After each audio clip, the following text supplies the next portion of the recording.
కూటమి ప్రభుత్వం అధికారంలోకి వచ్చి 6 నెలలు గడిచినా సూపర్ 6 హామీలు అమలు చేయలేకపోయిందని అనంతపురం మేయర్ నవసీం అన్నారు. అనంతపురం వైఎస్ఆర్సీపీ కార్యాలయంలో ఆయన విలేకరుల సమావేశం నిర్వహించారు.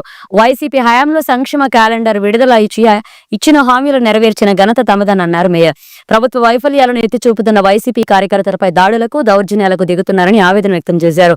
విద్యుత్ ఛార్జీలు పెంచనని ఎన్నికల ముందు హామీ ఇచ్చి ఇప్పుడు కరెంటు ఛార్జీల పేరుతో జనం వీపు బాదుతున్నారని మేయర్ వసీం ఎద్దేవా చేశారు.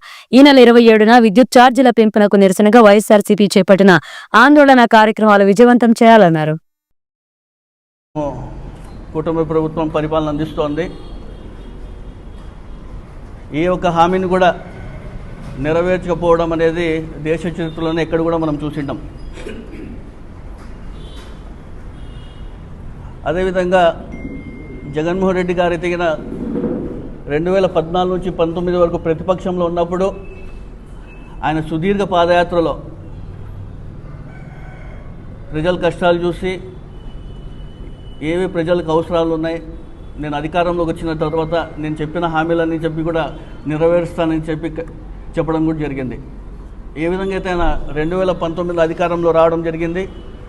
చెప్పిన హామీలన్నీ కూడా ఏ ఒక్క హామీని కూడా వదలకోకుండా అమలు చేసిన ఘనత ఎవరైనా దేశ చరిత్రలో ఉన్నారంటే కూడా అది మన జగన్మోహన్ రెడ్డి గారని కూడా మీ అందరూ తెలియజేస్తున్నాను.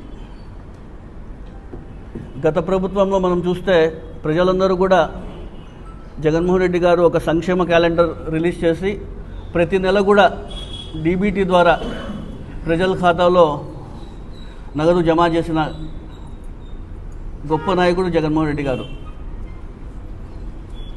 ఈరోజు కూటమి ప్రభుత్వం ఏర్పాటై 6 నెలలు అయిపోయింది.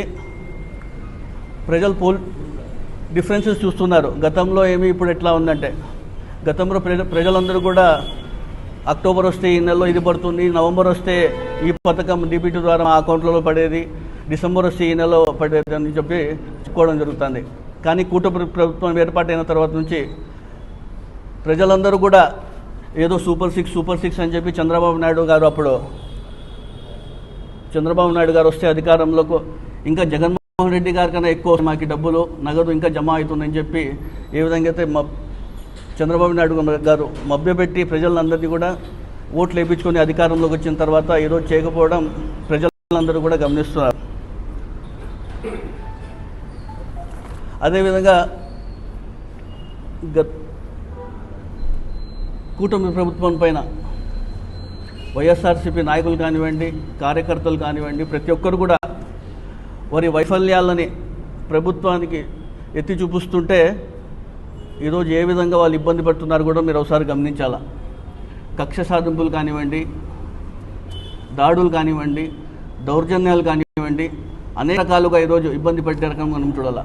నిన్నటి రోజే మనం చూస్తే కడప మున్సిపల్ కౌన్సిల్ సమావేశంలో కుర్చీ కోసం స్థానిక ఎమ్మెల్యే ఆమె మాధవిరెడ్డి గారు ఏ విధంగా బిహేవ్ చేస్తున్నారు కూడా మనమందరూ కూడా ఒకసారి గమనించాలి. కౌన్సిల్ సమావేశానికి వెళ్ళిందో ఆమె దాకా ఒక యుద్ధానికి వెళ్ళిందో ఒకసారి ప్రజలందరూ కూడా ఒకసారి గమనించాలని కూడా నేను తెలియజేస్తున్నాను. వైఎస్ఆర్సీపీ నాయకులు, కార్యకర్తలు ప్రభుత్వ వైఫల్యాల్ని సోషల్ మీడియా ద్వారా పోస్టులు పెడితే కూడా ఏ విధంగా అరెస్టులు చేస్తున్నారు. స్టేషన్ రాష్ట్రమంతా ఈరోజు ఒక స్టేషన్ అయితే రేపు ఇంకో స్టేషన్లో తిప్పడం కానివ్వండి, ఇలాంటి అనేక ఇబ్బందులు పెడుతున్నారు. అవునా, ఏం పెట్టినా కూడా ప్రజలు ఎవరు భయపడరు, కార్యకర్తలు ఎవరు భయపడరు అని కూడా మీ అందరూ తెలియజేస్తాను. ప్రభుత్వ వైఫల్యాలు ఎత్తి చూపిస్తుంటే మీరు కక్ష సాధింపులుగా ఇట్లా కేసులు పెట్టుకుంటూ పోతే ఎంతమంది కనిపెడతారు. ఎన్ని చేసినా ప్రజలు ఎవరు మీ భయానికి ఎవరు భయపడరు. మీరు ఎంత భయపడిచ్చినా కూడా మా కార్యకర్తలు జగన్మోహన్ రెడ్డి గారు వైపు ఉంటారని కూడా మీ అందరూ తెలుస్తున్నాను.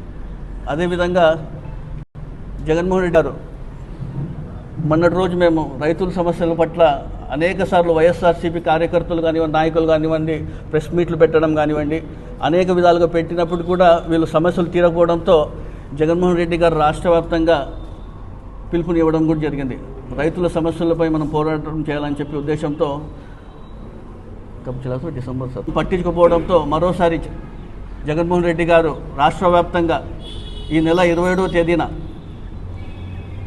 మొత్తం రాష్ట్ర వ్యాప్తంగా కాన్స్టిట్యుయెన్సీ వైజ్గా జగన్మోహన్ రెడ్డి గారి ఆధ్వర్యంలో, అదేవిధంగా మన జిల్లా అనంత వెంకటరామరెడ్డి గారి ఆధ్వర్యంలో ప్రతి కాన్స్టిట్యుయెన్సీలో కూడా ప్రతి ఒక్కరూ కార్యకర్తలు కానివ్వండి, నాయకులు కానివ్వండి, ప్రతి ఒక్కరు కూడా పాల్గొని ఈ కార్యక్రమాన్ని విజయవంతం చేయాల్సిందిగా తెలియజేస్తున్నాను.